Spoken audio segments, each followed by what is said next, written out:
bahwa komunitas itu ya sama-sama saling dukung. Doa orang benar itu besar kuasanya. Memang kita nggak ada yang sempurna, tetapi doa orang-orang yang tulus ya, I Care Leader, teman-teman itu memang besar kuasanya. Jadi kita tahu dan sadar bahwa Tuhan itu alert buat kita, dia standby 24 jam, 7 hari seminggu.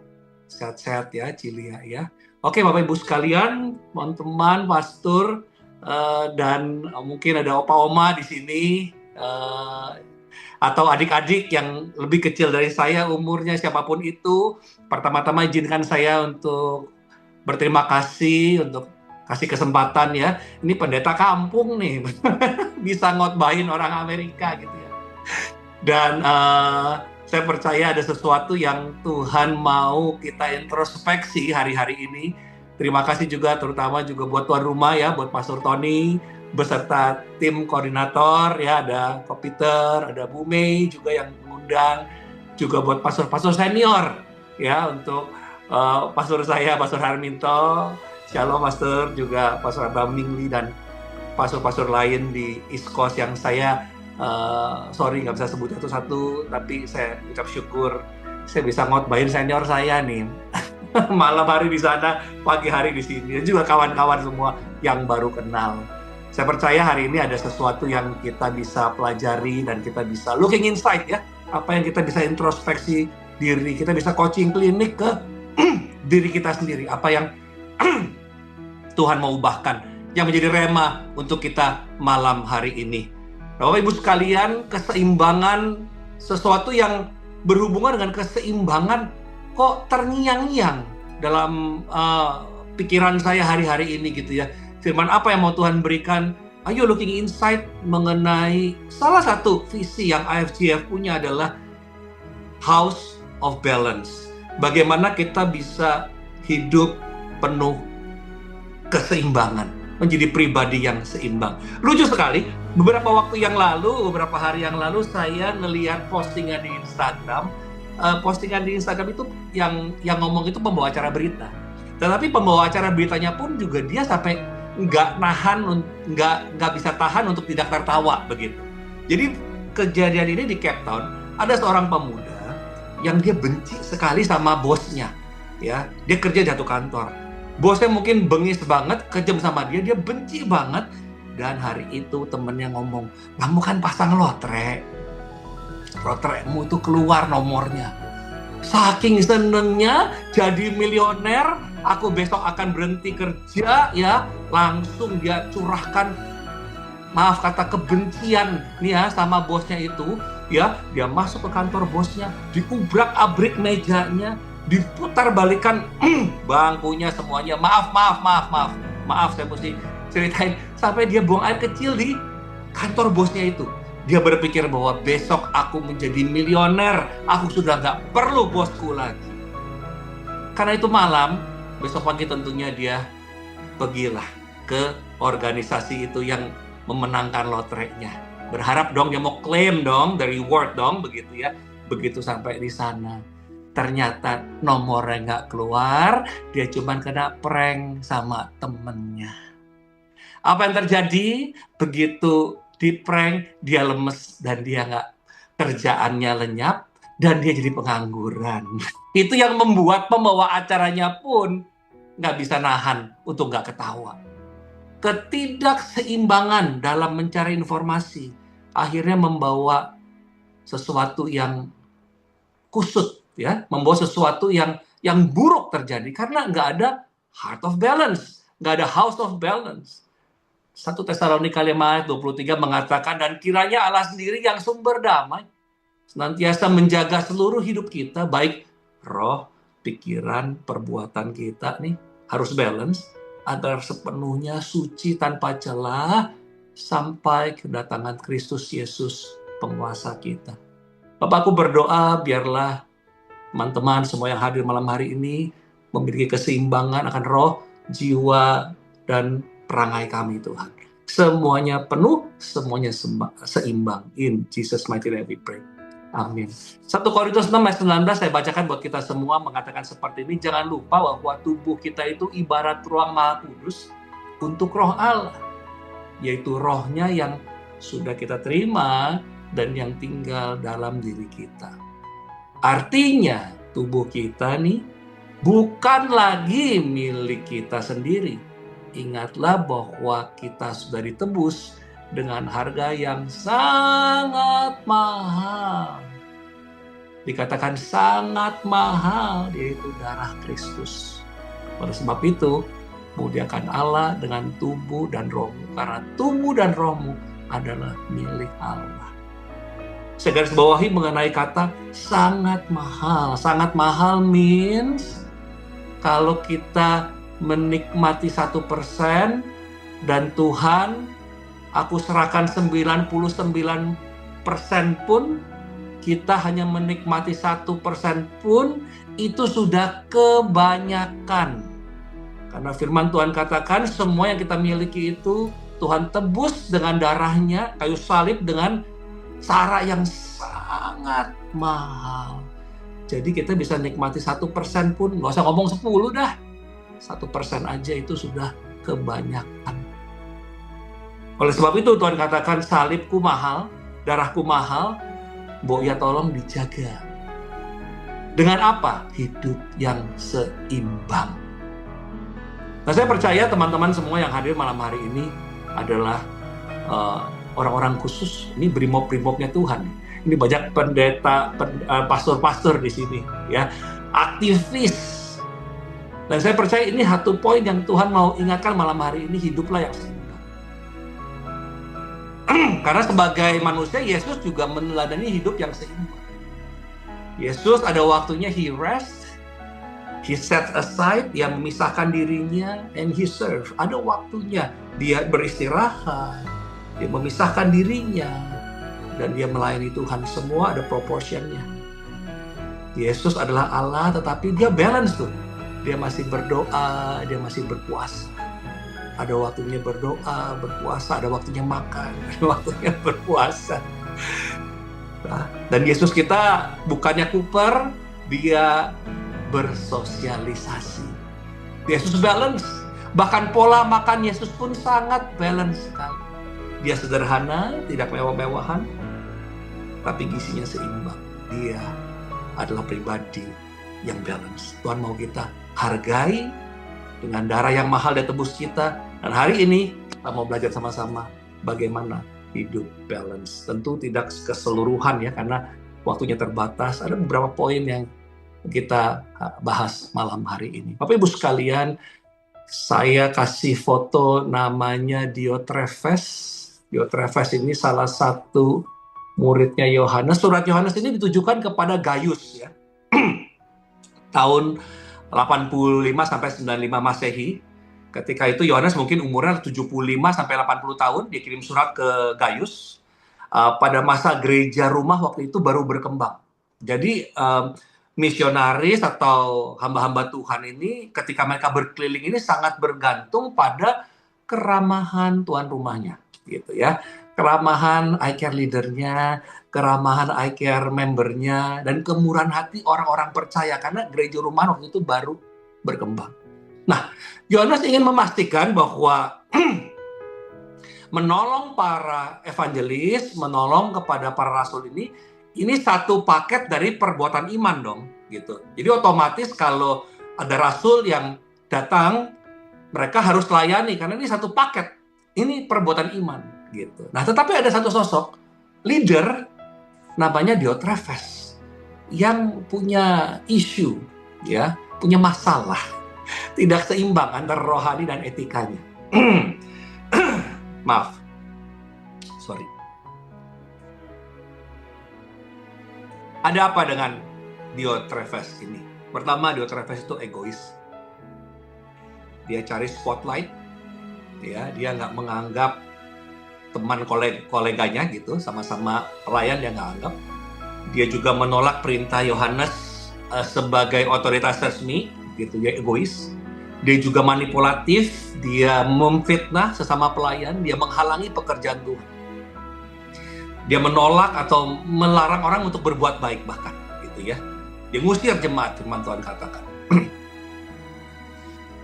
Nah, karena sakitnya Diotrephes ini, maka Yohanes melahirkan ayat ini nih. Surat ini lahir 3 Yohanes 1 ayat 2. Kita pasti sering baca ini. Saudara yang saya kasihi, saya berdoa kiranya kamu berhasil dalam segala hal, holistik ya, segala hal ya, dan selalu sehat. Berhasil dalam segala hal, berhasil dan sehat. Sama seperti kehidupan rohanimu yang juga sehat. Ini rohaninya itu dipisah. Berarti Yohanes pay attention sama rohaninya yang ditemukan rada kurang sehat di Diotrephes ini. Nah, berarti maksud Yohanes adalah banyak murid Yesus yang jasmaninya sehat, fisiknya sehat, tapi rohnya sakit. Diotrephes ini, Bapak Ibu sekalian, dikatakan pertama dia egois. Ya, semua tentang aku, merasa diri superior, di atas semuanya. Saya atau Bapak Ibu yang hadir malam hari ini, kita sebagai pelayan Tuhan, aktivis pendeta, saya lah suka ada, Tuhan ingatkan kamu ada roh Diotrephes. Kamu kalau egois itu berarti ada roh Diotrephes. Iya tak Tuhan? Iya. Suatu hari, saya pasti ingat banget. Om saya itu pengusaha kapal, bikin kapal tanker, kapal feri seperti itu. Dia datang ke Lampung, diundang sama Natalan full gospel ya, full ke kelompok businessman ya, businessman full gospel lah begitu. Dia jadi narasumber begitu, diundang. Kalau dia kan memang pengusaha pembuat kapal. Nah, saya hanya keponakannya. Udah jadi pendeta, udah lama, udah jadi pastor juga gitu ya. Nah, jadi saya diundang di hotel itu, di Lampung nih, diundang di hotel. Wah, saya sama dia masuk ke ruangan ballroom Natalan. Jadi kan banyak yang hadir gitu kan. Ya silakan. Om saya namanya Pak Amir, silakan Pak Amir gitu ya. Wah, duduk paling depan.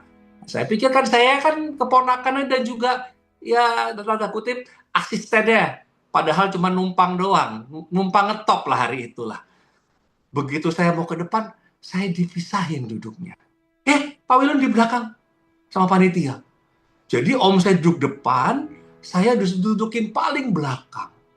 Saat itulah saya tersinggung. Saya lupa jadi pastor. Nah, ini roh Diotrephes nih.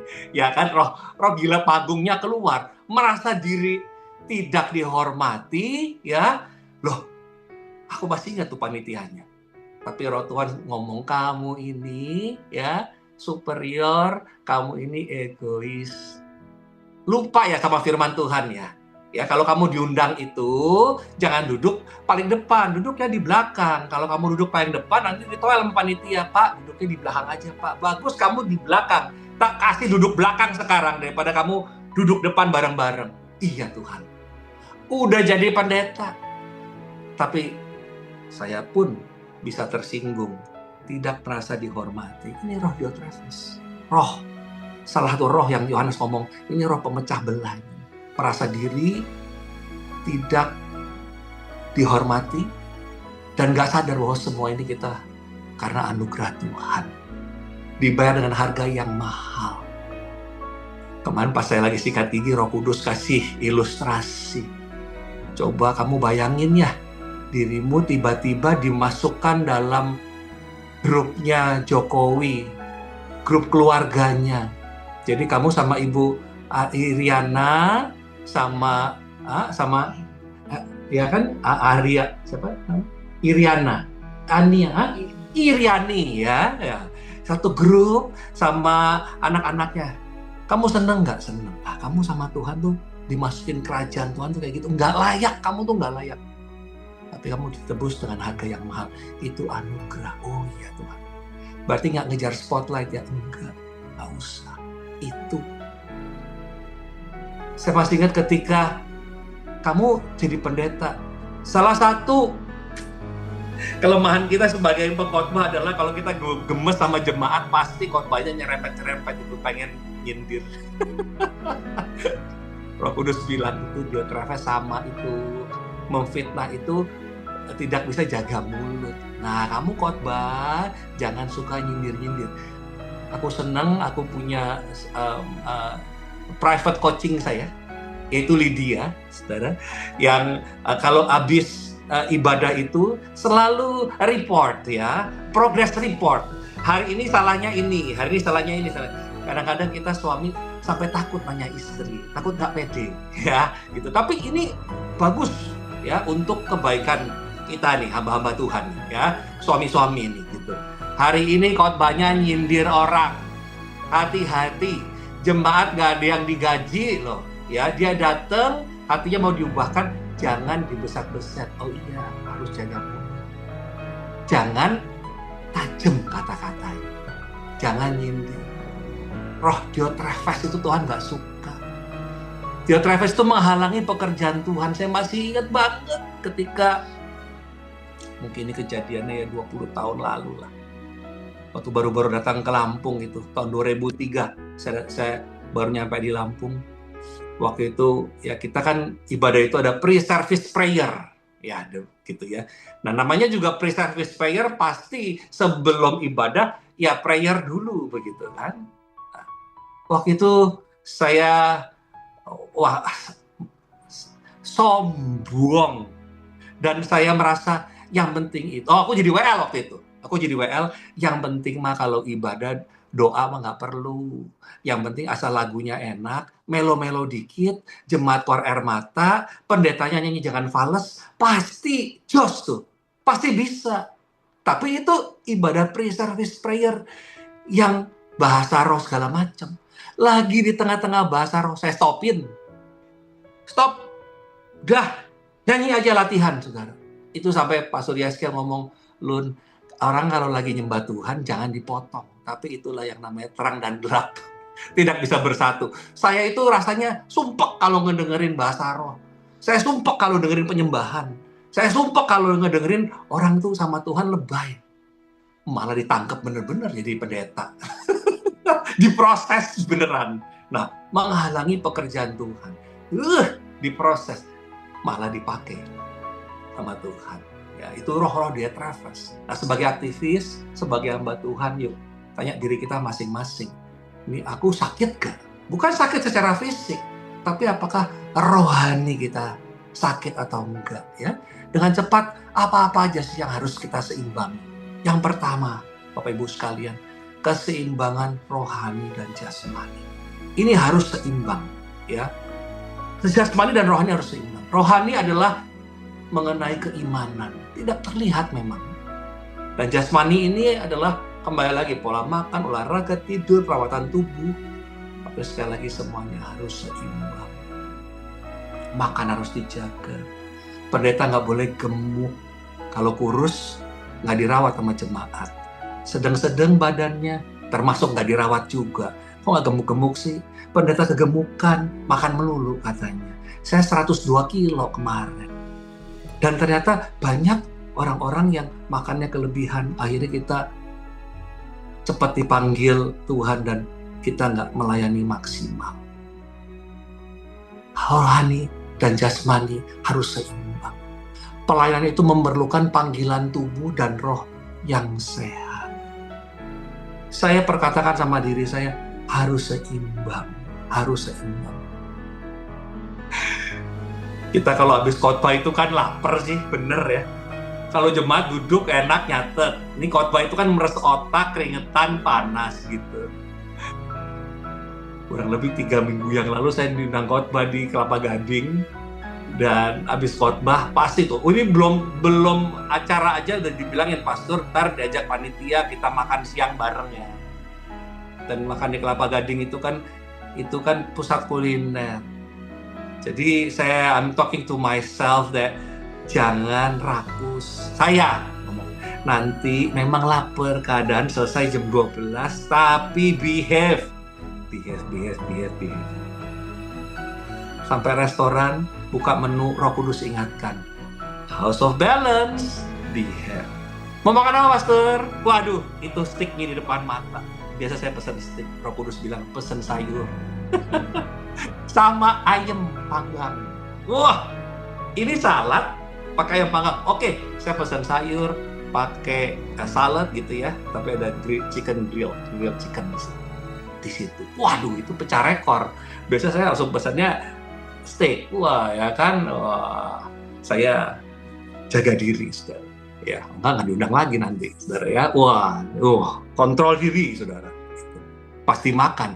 Ya, rasanya itu saya yang rakus aja pas makan itu tawar, nggak enak. Saya aja nggak habis. Yang rakus aja sampai nggak habis. Tapi Roh Kudus ngomong, nah, pinter. Nanti harus seperti ini. Jaga tubuh. Roh harus ada pengendalian diri. Rohani, jasmani harus seimbang. Pendeta kalau lagi jalan-jalan juga ingat hari Minggu harus ke gereja. Lah, aku kan juga melayani Tuhan sih. Simit lah, apa tuh? Fur dikit lah. Kalau lagi pelesiran hari Minggu ke gereja. Tapi Roh Tuhan ingatkan gereja. Jadi dimanapun itu ada gereja IFGF, nggak ada gereja IFGF, harus ke gereja. Sekarang apalagi ada online. Aku bilangin ke anak-anakku. Anak pendeta, ya, apalagi harus ke gereja, jangan telat.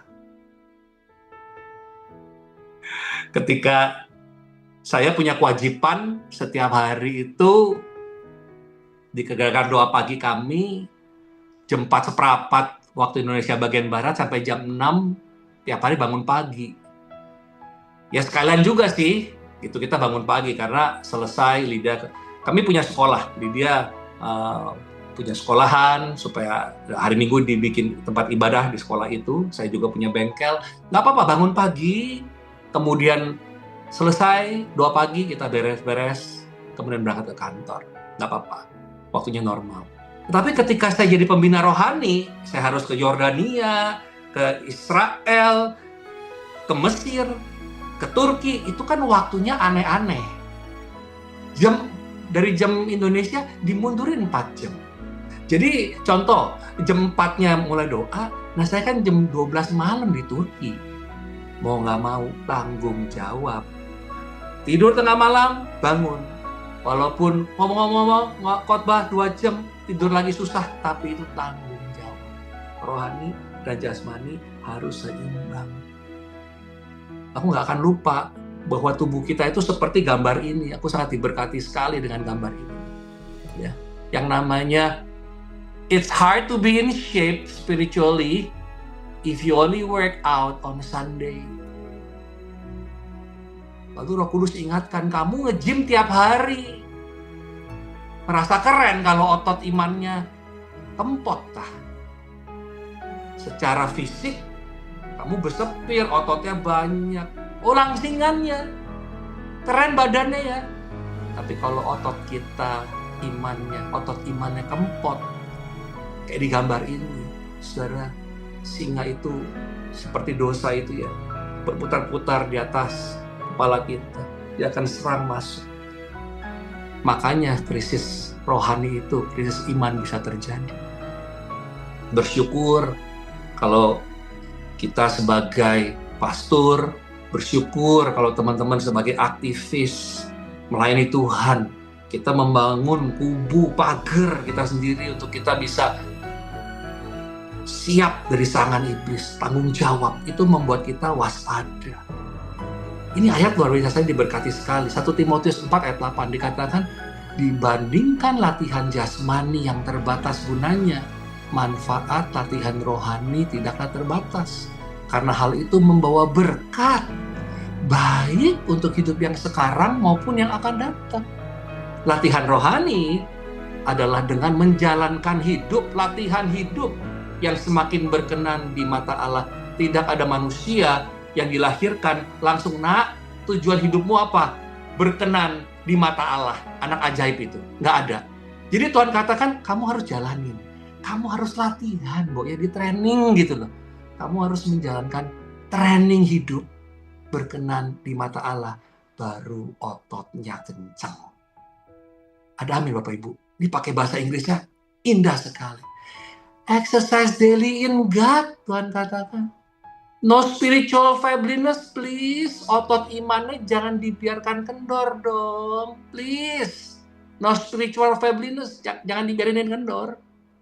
Work out in gymnasium, are useful, but a disciplined life in God is far more so, making you fit both today and forever. Ini yang menjadi batu acuan kita. Amin. Ya, kalau enggak roh kita sakit. Dalam keadaan tubuh rohani seperti ini, yang ototnya kempot, krisis rohani pasti masuk. Nggak peduli jemaat, nggak peduli pendeta. Apalagi pendeta, apalagi pastor. Dengan tanggung jawab, dengan tekanan hidup ini, otot kita harus kuat. Saya percaya Pastor RJF ini semua ototnya kedot-kedot. Saudara. Amin. Ya. 1 Petrus 5 ayat 8 mengatakan, sadarlah dan berjaga-jaga.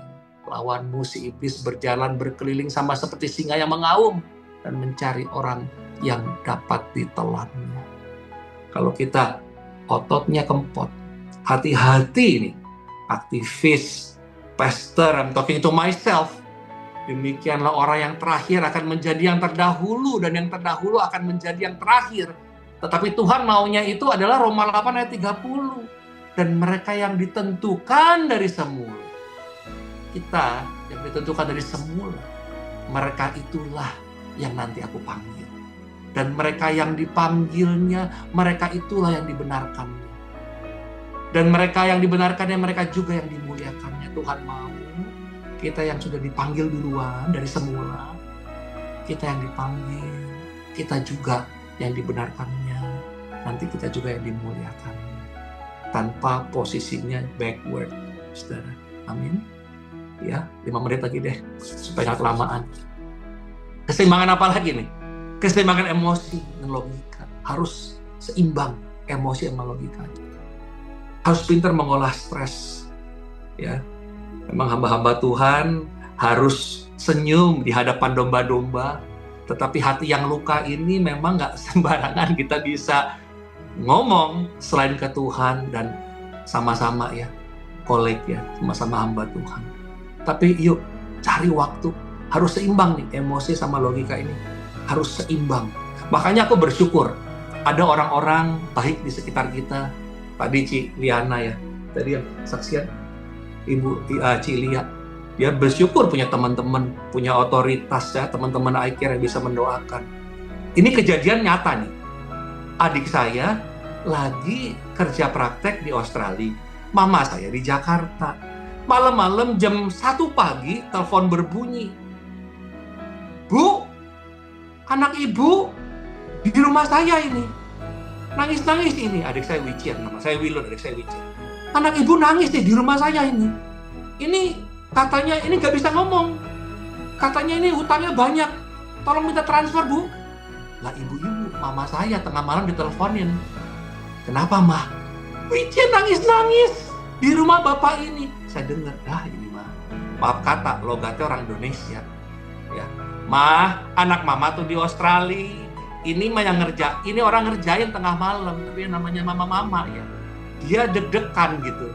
Dan saya masih sama papa saya ngomong, mama saya namanya Aton gitu, Ton. Ini mah orang ngerjain elu. Udah jangan dihiraukan. Enggak, ini anak kita. Itu kalau nggak ada papa saya, nggak ada saya, mungkin transfer kali itu mama saya. Bayangin. Jadi dibanting teleponnya. Ada papa saya, ada saya, saudara. Jadi kita ini harus bisa, kita memerlukan orang-orang di sekitar kita. I care. Ya, mesti jalan. Ya, bertumbuh bersama teman seiman, jangan menjauh dari pergumulan orang percaya. Supaya ada keseimbangan emosi sama logika. Dengan cara apa? Teman-teman, orang-orang baik di sekitar kita. Keseimbangan emosi. Ya, keseimbangan pekerjaan dan waktu dan istirahat ini penting sekali. Bagaimana kita sabat. Bapak Ibu mungkin nggak melayani Tuhan, bukan pendeta, tapi harus bisa sabat. Sabatnya kapan? Hari Minggu. There's a time to stop, rest, delight, and worship the Lord. Kalau kami yang melayani Tuhan bisa sabat, nggak pelayanan dulu untuk sementara waktu. Keseimbangan apa lagi? Keseimbangan hubungan dengan sesama dan self-care. Ayo, jangan sampai kita pelayanan tapi mencelakakan diri. Ya, harus balance. Aku suka tantangan. Ya, makanya aku melayani di penjara. Oke, masih oke penjara. Aku kurang ekstrim, rumah sakit orang gila. Iya, oke. Kurang ekstrim lagi, aku mau ke rumah sakit orang kusta. hidungnya copot nanti pas pulang pelayanan. Harus ada keseimbangan hubungan antara mengasihi sesama and self-care. Ya, jangan mencelakakan diri. Yang kelima, keseimbangan keuangan dan kerohanian ini penting. Tuhan mengharapkan kejujuran kita. Ya, bagaimana perpuluhan kita. Saudara, itu merupakan satu kesempatan kita berperkara langsung dengan Tuhan, Bapak Ibu sekalian. Ya, bahwa kita salah satu misi kita itu adalah salah satu visi kita adalah the heart of covenant. Bagaimana dengan kita melakukan perpuluhan itu ada ikatan perjanjian antara kita dengan Tuhan Allah berperkara dengan kita langsung. Kalau Singapura negara kecil aja tahu bagaimana mengikat perjanjian dengan Amerika, ya, dengan memperbolehkan kapal induknya nongkrong berlabuh di Singapura negara kecil. Ya, ketika berlabuh itu dia punya torpedonya, bomnya ke segala arah. Nggak ada yang berani deketin Singapura. Singapura ciptaan manusia negara kecil, tapi they know how to perjanjian. Nah, ini kita dengan Allah semesta alam yang bisa bikin yang nggak ada jadi nggak ada. Kita hindari. Udahlah, nggak usah. Padahal Tuhan katakan, nah, ini loh, berkat ini always available 24/7. Kamu kalau nggak lakukan perpuluhan, kamu nggak akan sadar bahwa aku tuh memberkatimu. Saudara, itu kesempatan. Harus imbang keuangan dengan kerohanian. Tuhan butuh kejujuran. Tapi aku mau ngirim duit ke Amerika, mau ngirim duit ke Indonesia, ini loh perpuluhannya. Ya, Tuhan juga nggak mungkin rebutan uang. Antara uang kirim ke Amerika, kirim ke orang tua, kirim buat keluarga. Enggak, itu buat perpuluhan aja. Tuhan juga nggak sekejam itu. Tapi yang terkutuk adalah uang buat orang tua, uang buat keluarga, bilangnya ke Tuhan untuk mereka, toto uangnya buat DP mobil baru. Itu yang nggak benar. Tuhan menghargai sebuah kejujuran. Keseimbangan keuangan dan kerohanian. Doa lagi, keseimbangan pelayanan dan keluarga. Ini penting. Pelayanan boleh bagus, tapi keluarga dikasihnya Indomie doang, maaf, mie instan yang tersedia dengan berbagai macam flavor, ya, cacingan itu, perutnya sekembung. Jago sih pelayanan keluarga nggak keurus. Yang terakhir, keseimbangan misi dan visi ini perlu. Saudara, cita-cita boleh banyak. Oh, people is our mission, okay, good. Jaga pendeknya gimana? Ya, harus tahu langkah kita seberapa. Tuhan katakan talentamu 1, 3, 5, lakukan. Tidak ada alasan untuk kita tidak punya visi keseharian kita. Kamu nggak punya uang buat nabur, nggak apa-apa. Kamu jago merhatiin orang. Kamu bisa melayani jiwa-jiwa. Lakukan itu. Ya, perhatikan visi jangka pendeknya. Misi boleh banyak, tapi rutinitas keseharian itu harus sama dengan talenta kita masing-masing. Biarlah House of Talent yang kita pelajari malam hari ini menjadi berkat buat kita semua. Kita bisa melayani Tuhan dengan maksimal, tapi tubuh ini juga perlu keseimbangannya. Keseimbangan, kesehatan rohani jasmani, emosi dan logika, ya, pekerjaan dan waktu istirahat, hubungan dengan sesama, self-care juga harus bagus, keuangan dan kerohanian, pelayanan dan keluarga, dan juga misi dan visi kita harus seimbang. Mari kita berdoa. Tuhan Yesus, kami mengucap syukur karena konsep keseimbangan ini ternyata bukan isapan jempol, karena Engkau pun meneladani hidup yang seimbang. Tuhan Yesus, kami mengucap syukur ada waktunya kami rest, set aside, and serve you. Aku juga mau seperti itu, Tuhan. Aku bersyukur karena Engkau Allah, tapi Engkau masih ada waktu untuk berdoa dan berpuasa. Aku juga mau, Tuhan. Aku mau seimbang. Aku mau bersosialisasi, aku nggak mau inklusif. Aku nggak mau eksklusif, tapi aku mau inklusif, ya Tuhan. Aku mau hidup sederhana. Aku mau bergizi seimbang. Dan terlebih lagi, Tuhan, karena Engkau menebus kami dengan harga yang mahal. Terima kasih Tuhan Yesus, Engkau baik. Dan biarlah hari ini Tuhan, kami yang 99% Engkau pemegang saham terbesar Tuhan. Kami bisa menghargai 1% itu. Berkat yang kau berikan buat kami bisa layani Engkau dengan menjadi pribadi yang seimbang. Sesungguhnya Engkaulah Tuhan Allah segala makhluk, dan tidak ada sesuatu yang mustahil untuk Tuhan. I want to be balanced. Thank you Lord, in Jesus mighty name we pray. Sama-sama katakan amin. God bless you.